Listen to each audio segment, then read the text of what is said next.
ভারতীয় বাজারে আনুষ্ঠানিকভাবে যাত্রা শুরু করল বিশ্বের অন্যতম জনপ্রিয় ইলেকট্রনিক গাড়ি নির্মাতা প্রতিষ্ঠান টেসলা। মুম্বাইয়ের বান্দ্রা কুর্লা কমপ্লেক্সে প্রতিষ্ঠানটির প্রথম শোরুম উদ্বোধনের মধ্য দিয়ে বহু প্রতীক্ষিত এই প্রবেশের সূচনা হলো।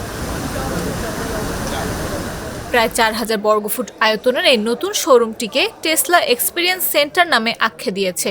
এটি শুধু একটি গাড়ির শোরুম নয়, বরং টেসলা ব্র্যান্ডের সঙ্গে গ্রাহকদের ঘনিষ্ঠ পরিচয় করিয়ে দেওয়ার একটি উদ্যোগ হিসেবেও কাজ করবে। সংস্থাটির পক্ষ থেকে জানানো হয়েছে, শিগগির দিল্লি সহ দেশের অন্যান্য মেট্রো শহরগুলোতে আরও এক্সপিরিয়েন্স সেন্টার খোলা হবে।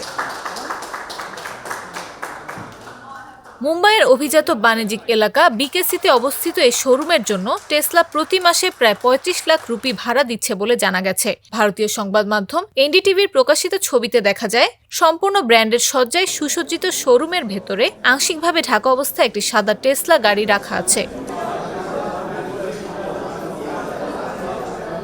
এটি হবে ভারতের টেসলার প্রথম ফিজিক্যাল উপস্থিতি। যদিও এখনো ভারতে উৎপাদন কারখানা বা অ্যাসেম্বলি ইউনিট স্থাপনের বিষয়ে টেসলা কোনো আনুষ্ঠানিক ঘোষণা দেয়নি, তবে এই শোরুমের উদ্বোধনকে বাজার সম্ভাবনা যাচাই করার কৌশলগত পদক্ষেপ হিসেবে দেখা হচ্ছে। ভারতীয় গ্রাহকদের জন্য মডেল ওয়াই।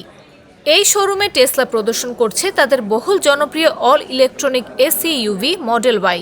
শোরুম উদ্বোধনের জন্য সাংহাই থেকে 6টি মডেল ওয়াই এসইউভি মুম্বাইয়ে আনা হয়েছে। সোশ্যাল মিডিয়ায় ছড়িয়ে পড়া ছবিতে দেখা যায়, ফ্ল্যাটবেড ট্রাকে করে গাড়িগুলো শোরুমে আনা হচ্ছে ও উদ্বোধনের প্রস্তুতি চলছে। ভারতের কঠোর আমদানি শুল্কের কারণে টেসলা মডেল ওয়াইয়ের দাম শুরু হচ্ছে 59.89 লাখ রুপি থেকে। কারণ ভারতের সম্পূর্ণরূপে আমদানি করা গাড়ির উপর 70% থেকে 100% পর্যন্ত কর বসে, যা গাড়ির চূড়ান্ত দামকে অনেকটাই বাড়িয়ে দেয়।